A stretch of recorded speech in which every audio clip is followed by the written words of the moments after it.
Two-dimensional echocardiography measurements that should be made when assessing hypertrophic cardiomyopathy are measurement of the interventricular septum, measurement of the left ventricle posterior wall, and measurement of the right ventricle free wall. Note, all measurements should be made at end diastole. To measure the interventricular septum, begin by imaging in the parasternal long axis view and identify the interventricular septum separate from the right ventricular structures, such as the moderator band insertion, trabecula, and the tricuspid valve apparatus.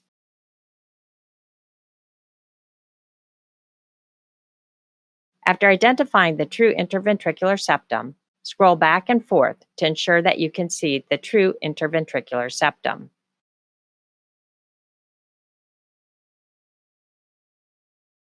To measure the interventricular septum, place an electronic caliper at the interface of the compacted myocardium of the interventricular septum and extend a measurement perpendicular to the interventricular septum to the inner border of the left ventricle compacted myocardium. If an incorrect measurement is made, this may overestimate the thickness of the interventricular septum and may not truly represent the disease state or the severity of the disease. This is an example of an incorrect measurement in which the interventricular septum thickness measurement includes right ventricular structures, resulting in an overestimation of the true thickness of the interventricular septum.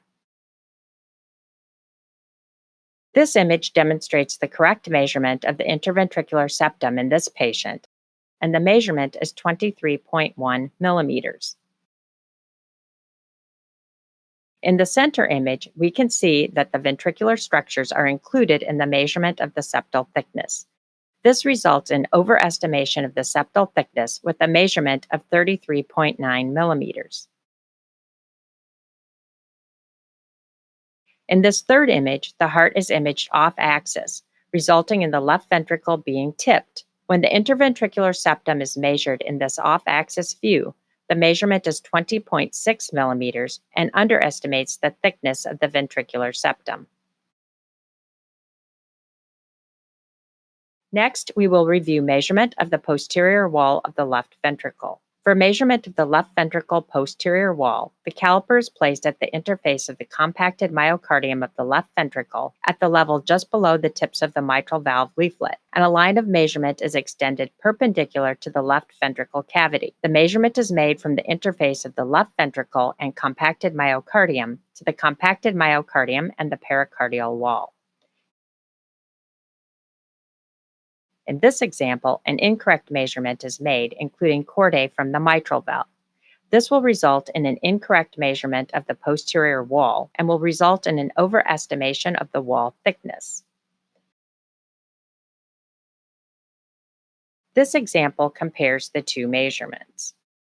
In this image, we can see the correct measurement of the posterior wall just below the mitral valve leaflet and not including any chordae from the mitral valve. This results in a posterior wall measurement of 12 millimeters.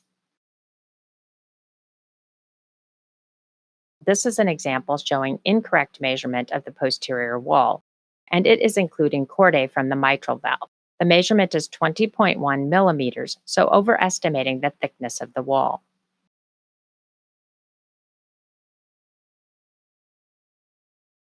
Measurement of the right ventricle free wall should be made from the subcostal window in the four-chamber view.